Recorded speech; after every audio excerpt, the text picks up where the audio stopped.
dark shades. I don't do the buffs. Still much? I don't know. Ooh, what I do? Let's see, get the package. What's up with y'all? What's up with y'all? Let these people get in here real quick.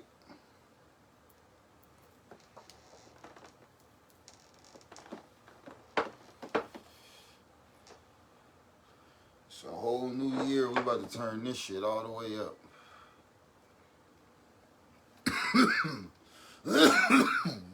Yes, sir.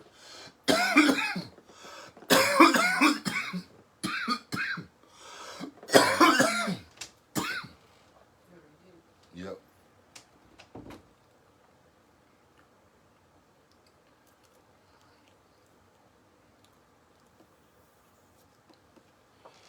Let these people get in here, man. What's going on? What's going on? This is definitely the crumble. Fucked up. Happy New Year. We got tuned in. We got tuned in. Fuck with me when you fuck with me. Let these viewers go up. Let Unc get in here. We about to get this shit popping.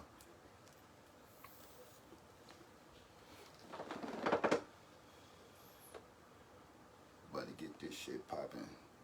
Happy New Year to everybody tuned in. I hope y'all had a happy holiday season. But y'all know, like I do, it's back to the grind. And I know y'all got real good plans of making this year better than the last one. So that starts with hard fucking work. We already tapped in. Ain't no waiting. We gotta get this shit right immediately. Yeah, we waiting on Unc, man. We better get this shit popping. My dumb ass tried to start the live with the other phone. I don't know what the fuck I was thinking with that.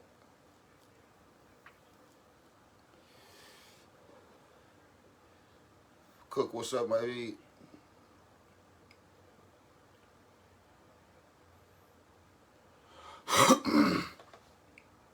Told Unc we was on at 7. I wanted to make sure we had some people in here waiting on him, man.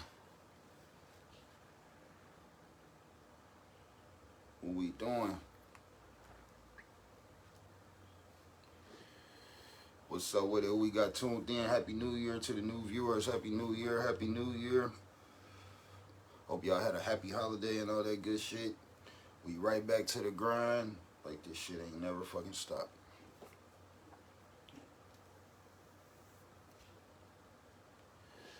As soon as Unc tap in, we on deck.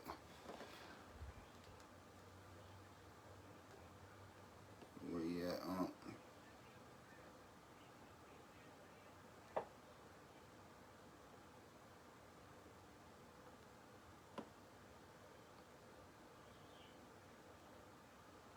What's y'all plans for this year, man? Talk to me, man. It's a whole new year. I know y'all gotta be energized. I know we ain't tired already. First couple days, this shit just getting started.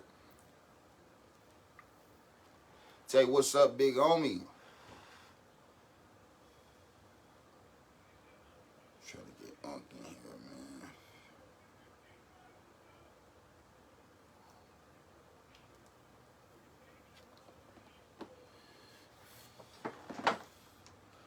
I accidentally lit the wrong joint, man. This motherfucker got crumble in it. I wasn't trying to get this high on this interview, but it is what it is. I'm a pro. Ain't gonna be no different. Will, what's up, my boy? Absolutely. Bigger bag. That's every year. We got to get that. We got to get that. Let us get that. For real. Unc, where you at, baby?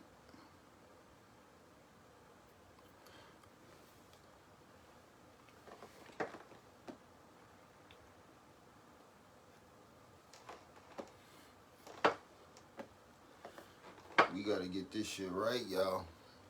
This is the I said this Barry Sanders, Michael Jordan, goddamn it.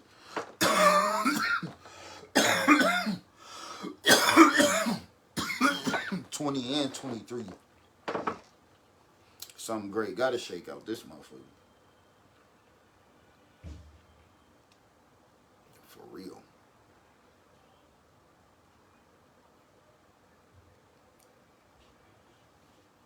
Waiting on I've been working on new music already. We like what? 2 days in, I'm about 5 songs in. I ain't even wait. I damn near ain't even make Happy New Year posts or nothing. I just been already trying to get this shit right. You gotta hit the ground running. You can't be slow. You can't be hesitant. You can't be waiting. You can't be chilling. You can't be doing shit but working. So we working. And as soon as I end this live, I'm going right back to fucking work. Because all I gotta do is turn the camera around and that's my work. Right fucking there. So we 10 toes in this shit. I be thinking about how many years in the game I am, bro. I'm about to talk to somebody that's damn near double the time in the game I am. Cuz, what's up with it, Josh? What's going on? That's the dopest part about talking to Unc is he's so experienced in the same shit I'm trying to do. He already did all of this shit. You feel me? Here we go.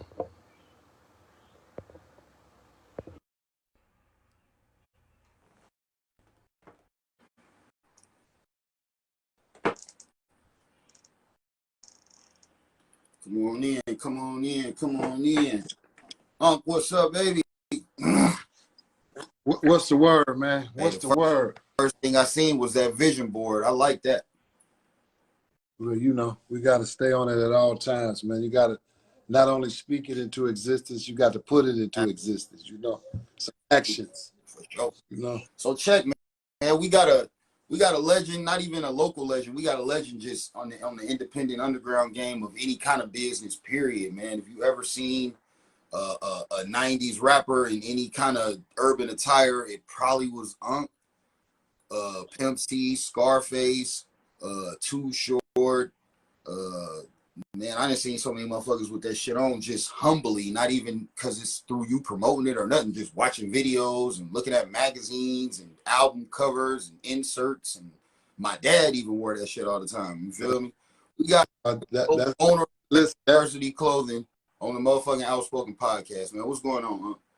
what's the word, man? I'm glad to be here. Happy Happy New Year. Happy New Year. The phone, it went out. How What was your happened? holiday? Hey, man, you know, listen, to be alive and to be out here, to be breathing and moving and having the opportunity to wake up to do it again. It's a holiday every day, but this holiday was good. Crazy. All we could ask for is a chance to do it again. Yeah, that's it. Yeah. That's it. That's Make all. it again, sell it again, print it again, do it again, wake up and just do it again. You feel me? And learn the mistakes we made the last time so we can do it better. Exactly. Tell the people, how was it growing up for you in the city and what side of town are you from? I mean, I'm from Dayton, Ohio. I grew up on Revels in MacArthur. 28.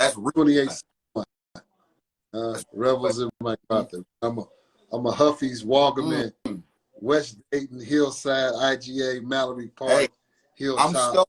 I'm Stowe's Ave. Yeah, there you go. Yeah, you right around the corner. Yeah. You know, Yep. right around the Yeah. Yeah. So that's where I'm from. I end up, going to several high schools. That's one of the reasons I was popular, coming up, because I went to Belmont, then I went to Dunbar, then I ended up graduating from Jefferson Township. So, let me ask you, right? Because I grew up in a time where it was like borderline where you could go to whatever school you want, or you kind of had to go to the school that was in the area you lived in. Based on the area, I was there, started when I was in elementary school when they first started busing. So from Walgerman, we had to go to Cleveland Elementary doing that. And then in high school, you either went to Dunbar or Belmont. And it was crazy because me and my brother grew up in the same house. He got to go to Dunbar and I had to go to Belmont. And I cried like a baby. I was like, I don't understand how they could split the house like that. Yeah. You know what I mean? But I ended up transferring from Belmont after going there for about a half a year. ended up getting Dunbar. And then once my grandmother passed, I had to go to Jefferson Township. So I had to, moved out there with my mom and start going to JT. So I went there for a year and a half. I went there my junior year and graduated from there, from JT. I'm going to ask you a two-part question. What's the difference between all three of those schools, and what was the fashion difference between all three of those schools? Well, Belmont, those guys, when I was over there, most of them kids was coming from Arlington Courts, the Roosevelt area, all the dudes that I was running with. Some of the people was coming from either down there by the Dakota Center. I don't know if any kids remember this Dakota Center, but it's down by Broadway. Yeah. So some of them coming from different walks of life. It was different. It was a more harder school because Belmont, I ain't gonna call them outcasts, but it was just a mixture from people from all over. You know what I mean? As opposed to Dunbar was more in other neighborhood because, that was everybody from Hilltop, the Joy Apartments, what it was called, a ghost town, which later on became Bella Vista. That area, you know what I mean? Some of the people from the Bass, they was going there, because I'm talking about I was in high school in the 80s. Why they ghost town? Yeah, ghost town. Why they you know what I mean? Why they call it that? It was only damn near Joy Apartments, but we called it ghost town because it was only maybe 10 families over there. Damn. You know what I'm saying? I can name them right now like it was yesterday. Yeah. You know what I mean? The Averys, the Clarks, Darnell Towns, Hope Bridges. It was a neighborhood, the Greens. It damn near was with 10 people over there. You know what I mean? In that neighborhood at the time. Okay. But it was Joy Apartments. So you went to Dunbar second? Dunbar second. Then I went to Jefferson. Jefferson was more of a working class, established type, you know what I mean? I don't want to call it suburbs, but at that time it was in the 80s because, there was a lot of affluent folks out there, good money, nice homes, well-mannered individuals before Whitney Young and all them took over and just turned it to Route 4 and the Uptown and thugged it out over there. Right. But then it was a little bit more down, laid back. It was cool. A lot of beautiful women out there, some decent athletes, some cool cats out there, JT, for sure. Do you think that JT used to be like the West Side Trotwood? Most definitely. Because at first I wasn't accepted. You know what I'm saying? I wasn't accepted because I was from the city. So I had relatives who would come out there, go down to Blairwood Park, and at first it was cool, but C.V. Mitchell, Raynard, and Lee Body, they kind of took me in, you know what I mean, under their wings, and I started gaining a little bit more acceptance as time went. But at first, nah. And it was really, may he rest in peace, Mr. Mitchell. He the one who made sure I was straight. You know what I'm saying? That was my man, CV's dad. That was my dog, you know what I mean? So other than that, at first it took a while, but now they're going to scream JT Outlaw or whatever they call Route 4. They're going to scream my name now. I'm accepted now because I got a little money and became a little popular. Yeah. But at first it was always like that.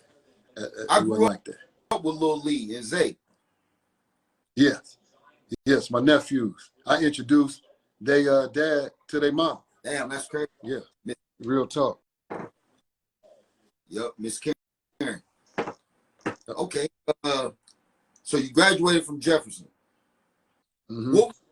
Went on to the military for a little bit. Got it.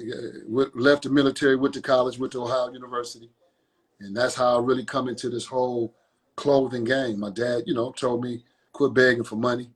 You know what I mean? And he gave me some magazines to start looking at, and I kind of got into. He always gave me GQ, and my dad was a pretty nice dresser. You know what I'm saying? He always was clean. And one thing about the hustlers from my dad's era, Eddie Lee and my uncle Bruce Bass, Bugs Norman, Mr. Tommy Stokes, John Hunt, them cats used to be clean. So as a kid, I used to see these cats dressed up all the time. Yeah. But fact at that point, I ain't have nothing. So, I see my daddy in Sergio Tashini sweatsuits and all this type of fly stuff, Pierre Cardin, and, you know what I mean? So I was always infatuated fashion, but I ain't had no money. You know what I mean? So I liked it. So when I got to school, you know, it was a little different because I'm going to school. I went to Ohio University, so I met a lot of brothers from Cleveland, Columbus, Cincinnati, Toledo, Youngstown. So now I'm starting to see different flavors from all over. So that kind of gave me a decent fashion. I up a little bit from here and a little bit from there, and incorporate into our, you know, because Dayton, to me, we had our own look. You know, we had a lot of fly cats who could really dress. You know what I mean? But we was kind of all over the place because, you know, I think we was more influenced by Detroit. Yeah. So the Dayton kind of had that Detroit influence on the dressing. So what you mean by that? Like Adidas suits and top tens and shit like that? Adidas, Filas. You know, Dayton, we was really heavily, like I said, you know, you was either going to be Detroit or at the time in my era, you're going to be influenced by New York. One of the two. The West Coast wasn't popping yet. You know what I mean? It wasn't popping like that to be influential in the fashion scene, not during that time. It was either really Detroit or New York. You know what I mean? So you're going to have on the big coats, the Guess with the leather patches, the Dookie chains. You know what I'm saying? There was only few cats who really could afford it. That was like, in my era, you know, it was like Lil Frank, Allen, Bo Winkle, Keith DeWitt, Allen, them cats our age, Tony Ruby, Jamack, them, Tahiti, they was all fly. They was getting money. So that's how the fashion scene kind of transcended to us, you know, to the square guys. We kind of looked up to the street dude. Right. You know what I mean? Your dad used to be fly. You know, yeah. Pistol Pete was fly. Yeah. You know, the whip, he gonna have it all. Curl wet, everything. He coming through. He gonna let me about that, but yeah, he gonna come through for sure. So let me ask you this. What was you said the look was more Detroit or New York? Yeah, at that time. When you started, how far is this from when you started getting into making stuff? See, when I first started, you really didn't have no choice but to do. It's like now, you didn't really your whole introduction into clothing was T-shirts. Everything T-shirt driven, because that's the most accessible piece that you could get a hold to call yourself having a clothing line. But you know, it was a lot of guys who was out there. Like I said, we coming from a dress-up era. So, you know, you had guys like Everett Hall, which was out of Springfield. He was on the pulse of fashion, you know, and you had the big boys, I think Patrick Kelly out of New York, these old school cats that was like doing it. So it was a mixture. And then, of course, that's the Gator era because, like I said, Detroit. So Dayton, you know, big block Gators and slacks and, you know, silk shirts and all that kind of was transcending into fashion. And then denim was always a staple in your wardrobe. You know, but then we had Jordache and you had Giovanni and all these type of different denims that was popping at the time. You know, Levi's was cool, but it wasn't. Levi's was kind of looked like a working man denim. Yeah. You know what I'm saying? So denim hadn't evolved to what it became later on, but at that time it was slacks. You know what I'm saying? Slacks and Gators. You know what I'm saying? You be dressed up. So when did it get to like more like streetwear, athletic wear? Well, when I first got introduced, like I said, it was T-shirts. You know, of course, sweatshirts was popping. And then it's kind of switched into athletic wear, where it was going to athleisure in a sense of what they may call it now. But I'm going to say when the West Coast kind of started becoming dominant, I think that's when fashion kind of transcended to a more athletic look. Because they was heavy on the starter coats, the Raider jackets, the hats, things of that nature, you know, whereas New York was wearing the I used to call them like the possum hats with the, I don't know what them damn hats was, but, you know, it was a little different. Then skull caps started coming into play, the beanies and things. Baseball caps always been prominent, but, you know, the West Coast made the more athletic scene more dominant. Then you had in D.C. or Baltimore area, Georgetown, they was hot. So everybody was wearing the Hoyas. Sid Marbury was the first one selling starter jackets in the city. I don't know how he did it, but he got a deal where they were sending starter jackets to his house. So he was selling them. You know, Sid Marbury was way ahead of his time. You couldn't damn near get a starter jacket unless it was from him. You know what I mean? Yeah. So fashion kind of changed in the 90s, and as the dope game increased, you know what I'm saying, the more money started coming in, fashion then start start going a different way. You know what I mean? Whereas the older cats who was riding around in the Cadillacs and the Slacks and the Gators, then it started becoming, for the younger guys, that was like a status symbol for you to be able to afford to dress up like that. But you still wore the, you know, the casual, and then more clothing lines start coming out. But it wasn't a lot of urban clothing lines at all. You know what I'm saying? Everybody was going to rock the Guess, and they was going to rock, you know, shit, I can't remember half of that stuff that was out. But we run to the malls, to the Chess Kings, and the few little boutique stores that was around up there in Siebenthaler in the plaza. You know, I think it was Male Ego. This is real history lesson. You know, this way, way back. Yeah. You know what I mean? Windows, you always had Windows Bootery. You know, he kept you on point with the shoes, and then he later on started doing clothes. We had Henry's. You had Rubenstein's. So fashion in Dayton, like Dayton really has some well-dressed people. Women, men, I mean, really get fly. You know, but then that's what I asked you, was the way how bad it is for shopping now, like the stuff that's in, they don't really have it here. Was it like that then? Was all the in shit able to be bought here, or did we have to go out of town? It was here because, you know, you had, the town was vibrant, man. The economy was strong. You know, you had General Motors, NCR. You had so many places for folks to have employment. So once the money was plentiful, you know, you got access. You know what I'm saying? You got extra money. You know what I mean? And you can go and buy what you want. You know, so you talking about, you had a lot of options as far as employment, especially for minorities, for black folks. Had good jobs. Yeah. You know, the GM plants, like I said, NCR, you had plenty of places to work. Now I think it's limited in the income and, you know, the average pay, you know, it's crazy now. You know what I'm saying? It's crazy. I understand. Options for shopping is them predicating it off the money that they know people here either have or don't have. So yeah. Yeah, and you know, the whole landscape has changed. Like I said, you know, then you had a lot of money was floating around. We talk about legal. Yeah. You know what I'm saying? I ain't talking streets. The streets was ridiculous back then.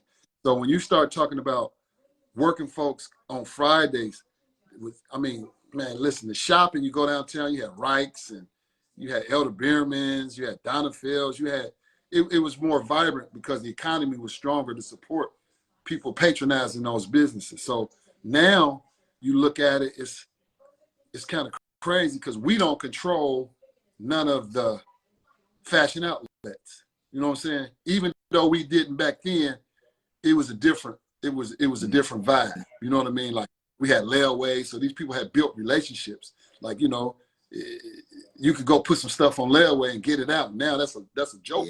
You know what I mean? That's a joke. So through those layaways and those type of payment plans, you start developing relationships with those people who own those outlets. So it was close. It wasn't like they was coming into the community, taking all the money and running out, which they probably was, but it was a little different. Now it's like everybody controls our fashion scene except us. And then you got such as myself and yours, we starting to, you know, get a leg to stand on. So we build an audience and it's growing, but we still don't have no place for us to really go. This caters to us. Right. We don't. You know what I'm saying? We don't. I heard a guy say, you know, he work his in and people ask him, "Are you hustling me?" He said, "No, I'm not hustling you, but I'm hustling." Yeah. You feel me? Yeah. So like they might not have just ran off, but they made sure they handled their business they was trying to handle. They looked out where they could look out. It wasn't just like, I'm just trying to get mines and that's it. You feel me? Yeah, it was a little different.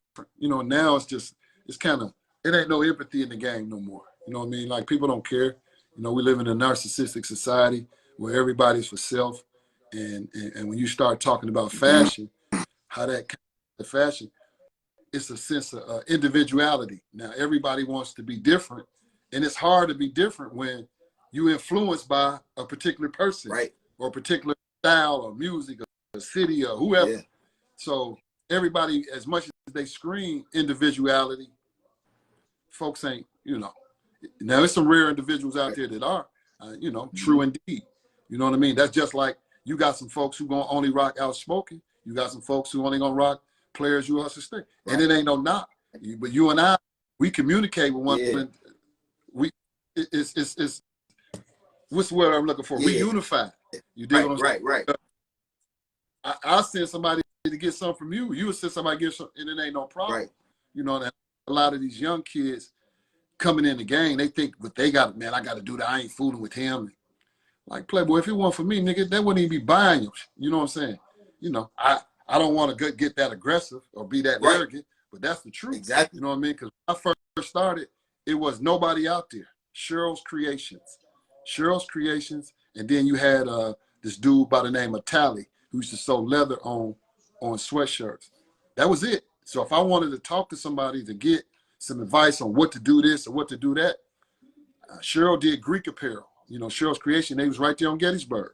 I think it's one little nightclub or the lounge now, but it's on Gettysburg right there across from the Bollies. That's where she was for years. She did Greek apparel for them. And then Tally was, you know, selling sweatshirts with leather to the rich cats who was getting money.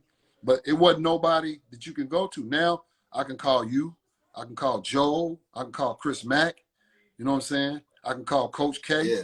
You know, I can call a few of these cats around, and we all can bounce ideas off one. And it ain't no problem. It ain't no hatred. It's a few cats out there, they take it as a competition.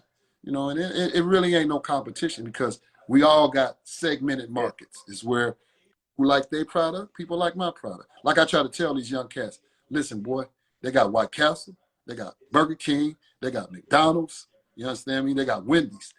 Whatever type of burger you like, that's your burger. And they all sell the same thing, and they all still now I'm out of business. Exactly. Coming in there. So it ain't no competition. You know what I mean? And it's cool. And I try to, you know, share as much knowledge. You know, personally, you and I talk. I do that hat you wear, you produce through another. You dig what I'm saying? Source the product. So I spend my money with you, and I keep it in the family because it's a way of giving back. Because your daddy used to shop with me. I'm talking about, you know, he used to work so much. When I found I was doing crazy thing. Every time I asked for it, he always just said they don't have kids. Like, this, can't get this. Like, this over for grown ups. Listen, and I had stuff at times, you know what I mean? Because at time I had a bigger machine, I had a staff, but you know, now I'm reintroducing myself. So I'm like you, I'm a one-man gang. You know, if you look at your spot and you look at mine, it mirrors. Yeah. You look in the back, you dig what I'm saying? I look at your, it's a mirror. So, you know, the inspiration is there for the both of us. You feel me? But a lot of people understand that what you explaining about the early stages of when there was no one, you explaining the negative part of being a trailblazer. Like when you going out there first, you got to chop all the trees down for the next month. Some motherfuckers just following behind cut down trees that somebody already cut down. But when you the motherfucker going through cutting all that shit down, sometimes you get too tired to make it all the way through. You feel me? Yeah. Yeah. A lot of motherfuckers you're right. That because they doing something that they saw when you make some shit up in your head that don't nobody really do, and you got the courage to just do that shit and learn on the fly, motherfuckers don't understand how hard that is, bro. No. I mean, I'm gonna be honest, man. Like, I was talking to one of my partners today from New York, and he was like, "Listen, man, I'm out here just moving and grooving, but I'm making this shit look too easy. So now everybody is jumping in the game trying to do what I'm doing." You dig what I'm saying? And I had to really take note to be like, damn, I feel what he's saying, because that's just like you've been successful at what you do, and people watch you. I've been successful at what I do, or on my way to being successful. So we make it look easy, but nobody know when I'm over your house and we didn't got some shit and the goods wasn't right, and we didn't put our last in it, and we turning our money over, and they holding production. All the nightmares and the headaches and the learning curves that we had to go through. So now, only thing I don't like about the game, and I'm gonna speak about our town where we from, is you see something that you did, right? Young Flam put this out. Everybody and their mama know Flam did this. Now, why would you come back and try to do damn near Flam's design, but just change it up? You know what I'm saying? Nah, I spelled my OutSpokin different. You know what I'm saying? Or I spell players different. It's like, come on, man. We all have to have a sense of creativity and be original. Like, I don't knock nothing nobody doing, but don't knock me off. You dig what I'm saying? Don't knock me off. And my thing is, if you take some stuff from one of these bigger brands and you kind of flip it. And we all do that. That's all fashion. They do the same thing to us. Gucci is knocking off everything Dapper Dan been doing for years, but they said Dapper Dan knocked him off. And he did. He used their fabric to make the clothes, but now y'all making the money off of it. Now y'all gonna get this man his just due at 80-something years old. When y'all should have been with to him and said, listen, man, you doing some stuff that's helpful and creative and it's dope. Come on in, and, man, come on. So I applaud them for doing it. You know, I just wish it would have been done sooner. This the weird part, though. You know, it's people that'll say Gucci should really work with Dapper Dan and bring him in instead of do that, and then they'll steal somebody else shit locally. Yeah. I mean, it's just a lot. You know, a lot of these guys use the word inspiration. And I say, no, Playboy, you're knocking me off. Oh, you inspired me. No, you knocked me off. You know what I'm saying?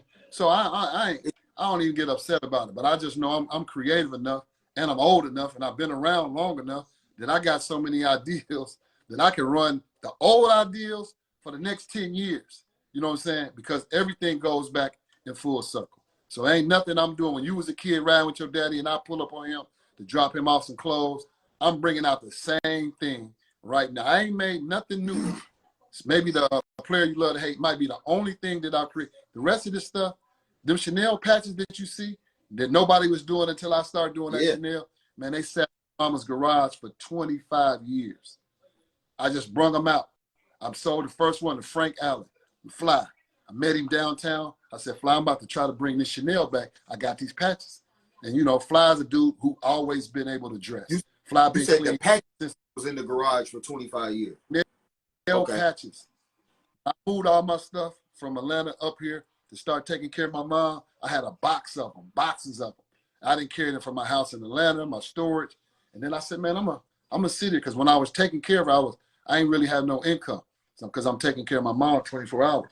So I just had somebody sew them. And man, them patches was that old, 20, 25 years old. Put them on the Fly guy. I posted a picture of him yesterday. That patch that he had on was one of the original ones from 25 years ago. Man. You know what I'm saying? So I've been doing this, man, and I thank God. But, you know, I just wish a lot of people would give a little bit more homage to having some knowledge about this game. You know what I mean? It ain't just putting something on a T-shirt. You know what I'm saying? Because some of these folks give you and I a black eye because we get penalized for their mishaps. They go out and sell garbage product. Then we roll up trying to sell something. They be like, oh, man, hell no. The last black brand I bought, and da-da-da-da-da. You be like, hold on. They ain't got nothing to do with me. And we get penalized for somebody else's mistake. It make us have to prove that we a quality brand. Oh, man, you got to go above and beyond. Yeah. You know what I mean? And I done had some missteps from time to time, but I'm probably about 94 out of 100. You know what I mean?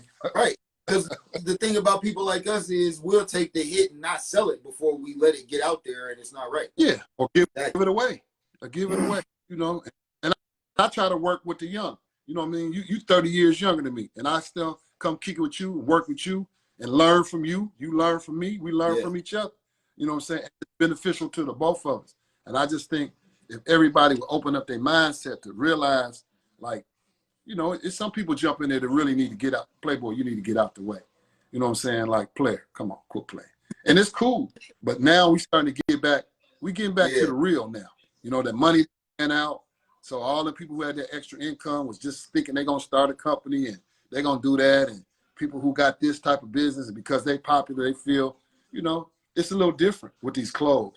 You know what I'm saying? That's why I respect you because of your creativity. And like when you did that Mario, I was like, this nigga. Then you did that with the racing shirt with the S logo. I said, oh, this.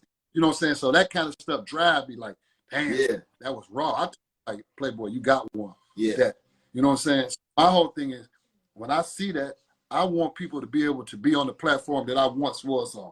Like I was on a platform where I could put something out and the whole world felt it, not just Dayton, because I was hitting 1,400 Foot Lockers and Foot Actions and Just for Feet. So now retail has changed. It's direct to consumer. So now my biggest hurdle is trying to increase my audience to be seen by more eyes. You know what I mean? So once I'm able to do that, now I can drop something. But I always use the city for the test because I always feel like if they fool with it in Dayton, they're going to fool with it anywhere. You know what I mean? Dayton is hardcore on fashion, and they very critical. And it's small, so you don't get to immediately. Can't fool them. They too honest. Listen, you know, listen, man, they didn't learn their lesson from trying to run down on the town and put all that bogus work in the city, and folks wasn't going for it, thinking the town was slow. You know what I'm saying? But one thing I've always said, I tell my partner Ryan Walker this all the time. You can go anywhere in America, you're going to find you somebody from Dayton. I don't care where you go. Be like, oh, yeah, that's such hey, I know a guy, he's from Dayton. We can make it anywhere. You know what I mean? You come up out of there, you can make it anywhere. Yeah. You know what I'm saying? My motto. So what's next, Unc? Like, what's your plans for the new year with the brand? Well, right now I'm just trying to get my social media on point. You know, I'll be on Facebook cracking corny jokes, trying to get engagement, content, using my way. But you know, that's cool. But now it's time to be more impactful. You know what I mean? I got to learn how to convert a person who likes some of my content into a customer. You know what I mean? All it's about. So, you know, and so I'm learning. So Lakeisha, she been working with me, trying to teach me the way. So I'm working on different platforms and different apps so I can start capturing emails, being able to reach people without having to depend on social media, because social media can control your business.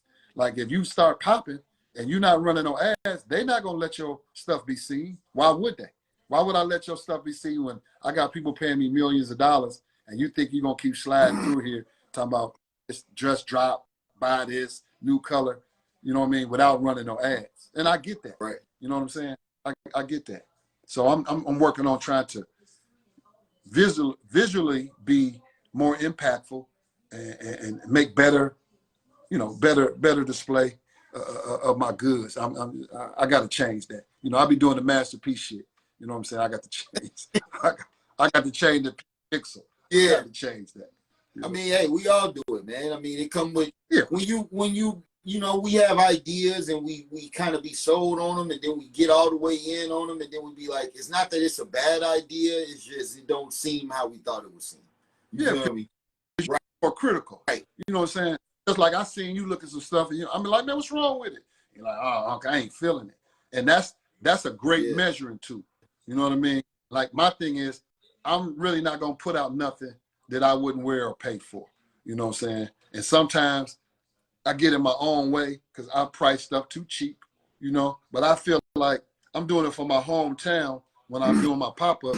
So I want my price to be affordable so I can feel like I gave something back to the town. Yeah. You know what I mean? I don't do too many things for money that I don't care about. Like if the profit could be more than the quality is good to me, and I don't not too many things that I care about enough to give them the bad quality so I can get money. Like always got to be what I only would give you what I would want. There you go. Know how to I'm with that. I wouldn't want.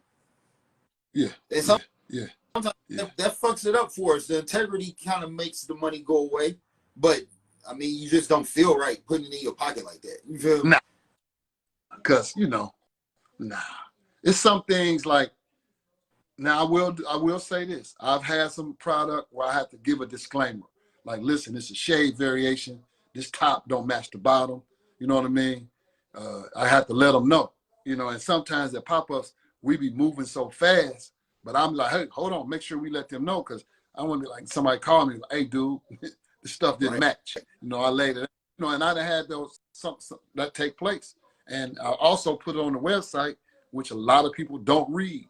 You know what I mean? And I was just talking to my cat in Atlanta today, and they keep trying to tell me about the pull-up business. And I'm like, listen, man, for one, we older, so we can't just be pulling up on everybody. And two, it's hard to grow your business when you pop in your trunk every other day for sales, when you got to go back and sit up and go inspect your product for the quality control. You know what I mean? You got to deal with suppliers. You got to deal with artists.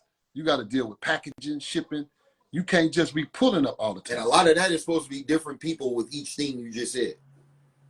Yeah, and that's the thing. We a one-man gang. So now, as you say, what am I doing this year? I'll be moving back to Atlanta here in the next about 7 to 8 months. And then from there, I'll be comfortable getting the staff. I really don't want to get no staff and have somebody start working. And then all of a sudden I'm telling them I'm moving and they didn't become dependent on me for income. You know what I mean? So I would struggle a little bit and just trying to rough it out until I can get up out of here. And then I get back to Atlanta. Because when I get to Atlanta, I'm going to start going into different endeavors, all still clothing related, but it's a way that I can keep multiple streams of income without strictly relying on Players University and Hustler State. Because tomorrow everybody can be like, you know what, we ain't fooling with that. And then what I'm gonna do, you know what I mean? So I'm gonna do stuff more fashion related, as far as apparel, contract printing, things of that nature. Maybe doing some consulting to, some lines, or just, using my expertise and knowledge to share some light to other people to keep them out of some of these tight situations that you and I be in. You know what I mean? Whatever way we gotta leverage the relevance to make the progress keep progressing, shit, that's what we gotta do. Yeah, for sure. Especially now, when they say, I don't agree with it, Flam, about you got to tell your story. Mm-hmm. You know what I mean? Sometimes I feel you got to sell your story. You know what I mean? Because a lot of people telling you some stuff that ain't true out here. And a lot of people is not knowledgeable enough to know and decipher that, boy, that's fugazi.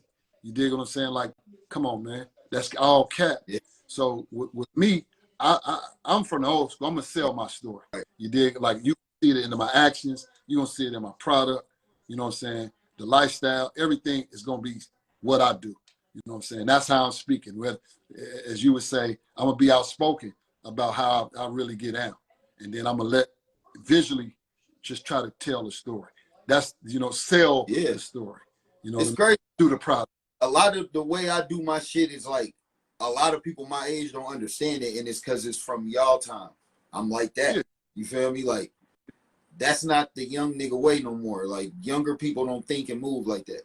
But I'm from an example of the game from that perspective, so that's really the only way I know how to do it. You feel me? Plus, you're a hip-hop artist. Yeah. So, lyrically, you know how to paint a picture and verbalize it. You dig what I'm saying? So imagine you doing that. So you like a double-edged sword. Verbally you can spit some lyrics, but then you can also paint that same picture and bring it with your clothes. Right. You dig what I'm saying? So I'm paying attention. I said, okay, I see what he's doing. You know what I mean? Then I listen to the music and it go hand in hand. Right. Like your F. And I noticed, I say, he like fuck rap. You know what I mean? But then I say, but he a hip-hop artist. So it's a difference with a rapper and hip-hop. It's a difference. But, a lot of people don't educate themselves. They just pick one thing, ride with that, whether it's good or bad, and you can't tell them nothing. That's why it's so easy for these people to be fooled out here. Man, these people, I'm wearing this, and man, you go see, man, come on, man. These cats be pump faking. You see them, and they been telling you, come shop with me, and we doing this, and they using rental cars and all that. You buying into this lifestyle, you wearing these clothes, it ain't got no real substance. You know what I'm saying? Anybody who know me out there know I live and die by this player shit. I've been hustling forever. You know what I mean? That's what I do. You know what I mean? And it ain't about having 1 million women and having a gang of dudes. I've been playing at the game of life. I came from 2871 Rebels. We had 13 people in one house. All my cousins, they can attest, they're still alive. They'll tell you all, we always in there. You understand me? When our uncles, mamas, dads. Them houses big enough. It ain't big enough for 13 people. I can tell you that right now. Listen, man, 2871 Rebels. You can go right over there right now. Still own. I don't own the house. My mom, she passed, left it with her husband. He can have it. But you go over there right now. I think it's 3 bedrooms, 1 bath. All of us was in there.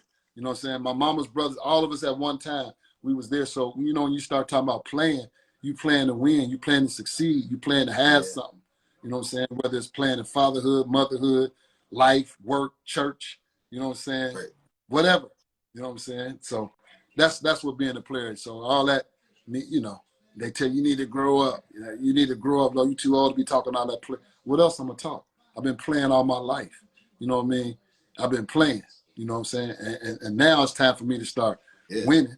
And I may do some retirement at some point as far as whatever other thing that I've been playing in. I may not have no business playing in. But for right now, we playing the game of life, man. We trying to win out here. Well, shit, you ain't got to keep playing much more. I'm playing for you. You feel me? Listen, I'm passing the baton so you can play. Yeah. And hopefully from some of the mistakes I made that you've been able to witness, you shouldn't have to make them. You dig what I'm saying? So I ain't even giving no more blueprints. I'm just letting people get in and give them the opportunity. Like, listen, man, this is what worked for me, but this may work for you. And that's what I tell all the cats that I talk to, because a lot of shit they do ain't gonna work for me. Right. But I learned from it to be like, okay, well, maybe if I do it this way, it may work for me. And I think that's what, once again, folks got to understand. You got to get some education, man. Period. I don't care what you do. Get some form of education and knowledge of what you're doing before you just jump out here. You know, the whole world is monkey see, monkey do. One dude opened a bar, now the whole city got a bar. One girl doing lashes, the whole city doing lashes. You make it look easy because such and such is doing it, and it looks, successful based on what they show you.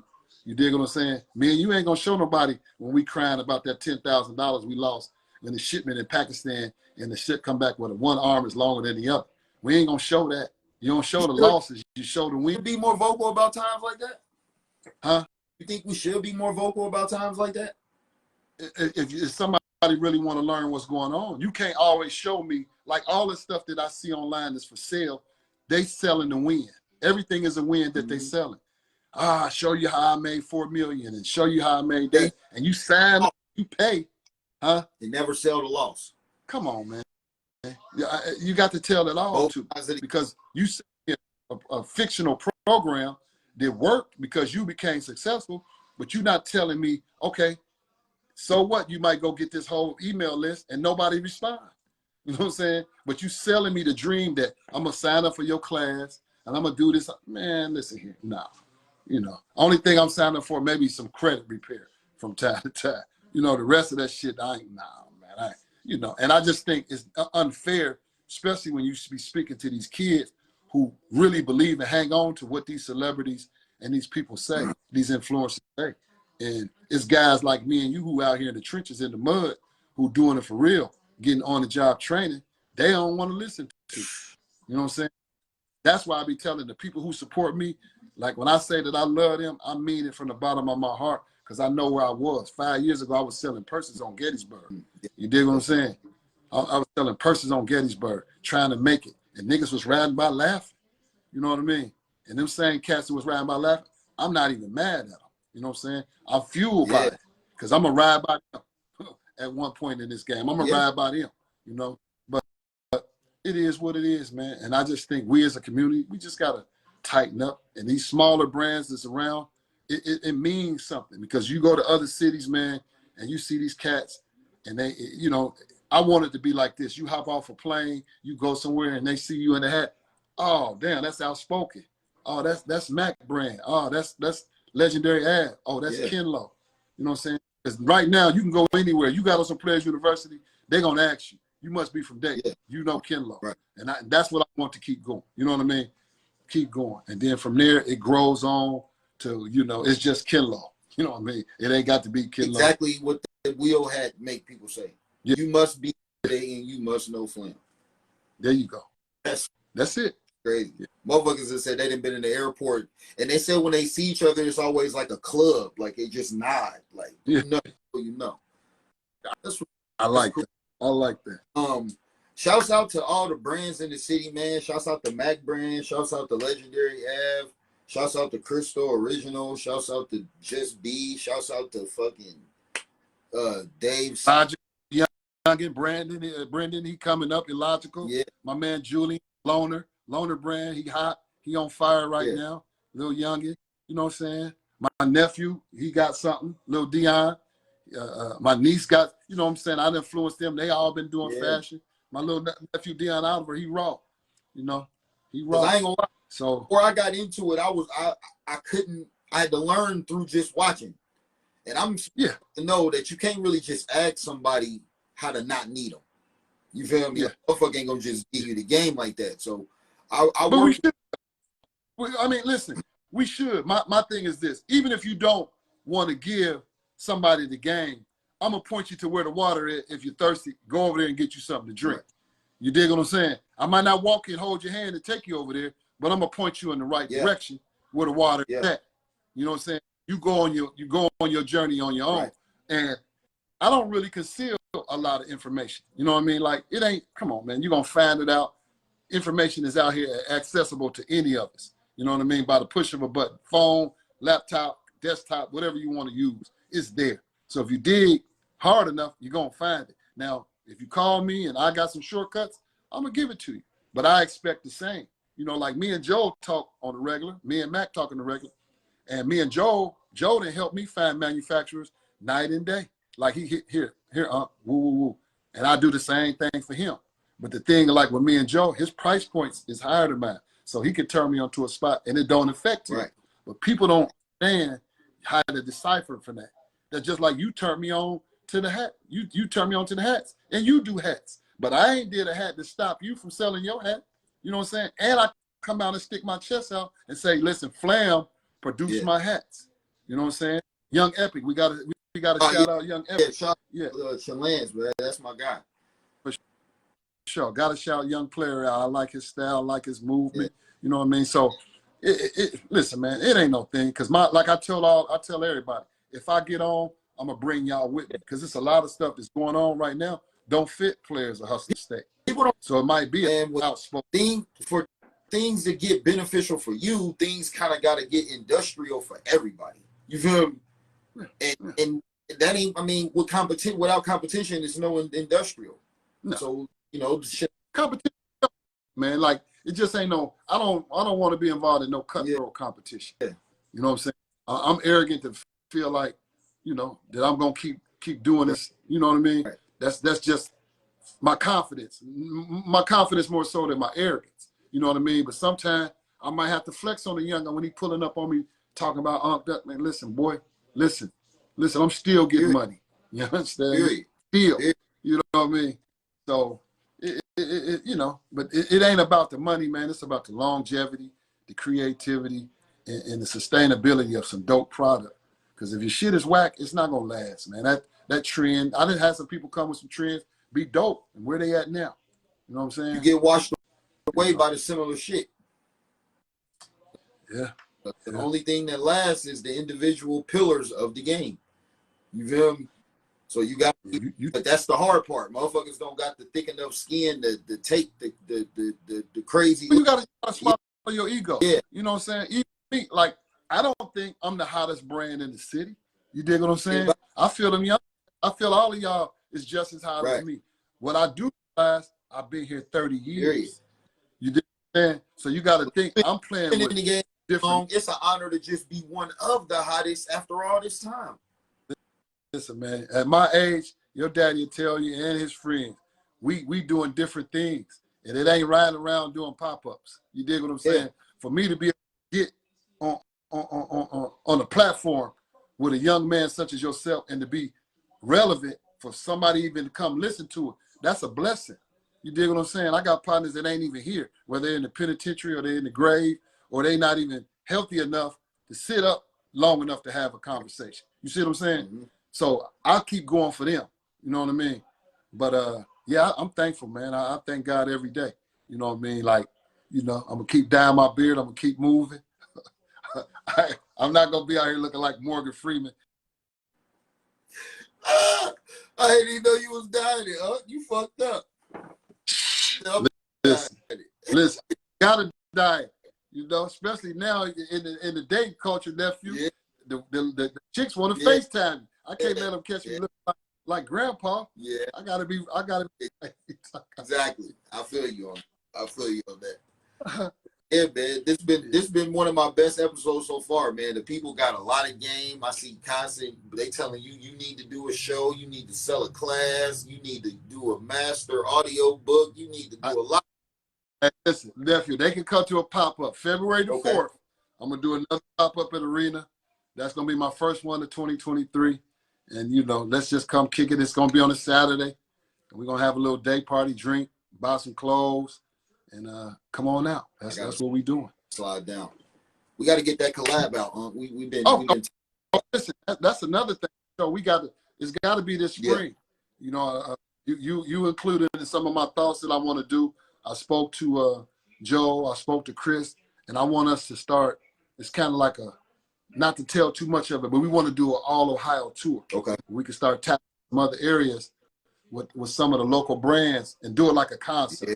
So what I basically want to do is say we go to Toledo and we set where whatever the hot brand in Toledo, they the headliner. We coming in as the opening acts and we do a little pop-up, great exposure. And that's what I want to do. You know what I mean? Cincinnati, Columbus, Cleveland, whoever has us, whoever we can fool with and put that together with us and just build it. And I also want to do one with all of us. Like my goal is this summer is for all of us to be under one building. Me, you, Chalance, Chris, Joe, Coach K, whoever, Illogical, 8 or 9, 10 brands. You know what I'm saying? And Garfield gave me the idea. Really, he wanted to do a calendar, you know, called Passing for Fashion. So I want to do that too. Yeah. We could just do it monthly, like January be Outspoken month. You know what I mean? That's his idea. But I want to take the idea that Garfield came up with and bring that into a pop-up and just have one dope night with a whole city come out, because you got customers who may not shop with me. I got customers who may not shop with you. Let's get everybody under one roof. And there ain't no competition. We just all get some money and have a good time. And if it not, it just be for the exposure, for somebody to be like, damn, Outspoken hats is really nice. Or Claire's University or Chris's sweatpants is dope. I see why people be raving about his sweatpants. Joe collection, da-da-da-da-da. And just be under one roof. That's all. That's one thing. Matter of fact, I'm going to ask that for everybody as the birthday to the OG. So we can do it. Birthday September the 1st. So we can do that. Yeah, for sure. That's done. That's hard, bro. I like that whole idea. The calendar, the store, all that shit. The tour. So we going to put it. This ain't no podcast cap, no live cap. No, you play. You ain't going to say nothing. You ain't going to get going. That's why I'm like, oh, yeah, that's done. Nah, we ain't going to do that. I say them lies for a woman to catch me cheating. I ain't going to lie to motherfuckers. Feel. When I was cheating. When I was cheating. Yeah. But yeah, man, I told the people I was gonna bring you on the platform. Some motherfuckers didn't believe me. They like, man, you don't even be doing that kind of shit like that. I said, man, y'all know how I fuck with Unc. I'm getting Unc on here. That ain't nothing. For sure. Listen, I'm coming. If I gotta walk or ride a bike, you call me, I'm coming for sure. But man, see, I was calling 6 o'clock, like what I need to do. What I supposed on it. You was on it. Before I even was all the way ready. You was already on me. Yeah. I'm ready. But yeah, man, we appreciate you sliding through, man. We just wanted to give you your flowers while you can still smell them. You really the pioneer of this shit for real. Like you said, everybody that's doing what they do right now is kind of doing it in the spirit of you, because we really never saw nobody do that shit around here before.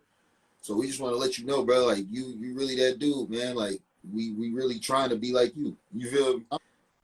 I appreciate it, man, and I'm thankful and humble for sure. My dog, I appreciate you, Unc. It's gonna get you on.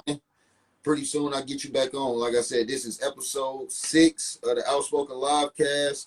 The motherfucking legend Kenlo. My name is Flamborghini. You want to say one more thing? What you were saying? Hey man, everybody just stay strong, stay blessed, stay prayed up, and keep moving. Let's go. Let's get it. Episode 6. Right. We out.